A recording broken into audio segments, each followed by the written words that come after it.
nisem se še nikoli spopadla z vlogo, ki bi bila toliko pošastna v marsič. Mislim, da bi imela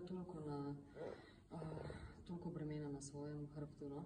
In da bi tudi nekih zločinov, ki jih je res naredila, morala prebaviti nekako kot igralka, ki vstopa v neko osebo, ki jo poskuša razumeti. In sem prepričana, da se še nisem s tem spopadala in je bilo tako, da je v štartu izjemno zanimiv študij bil. Je pa zanimivo, ker je pač ta izrazita antijunakinja v tej drami, nehote tudi v prvem branju, pa mislim, da to ni bil samo moj občutek, ampak tudi od večine ljudi v avtorski ekipi. Moram pa povedati, da se mi zdi pa, da je v tem procesu izjemnega pomena tudi, da se za tako vrsto raziskovanja takih nekih grozovitih usod, da je potrebno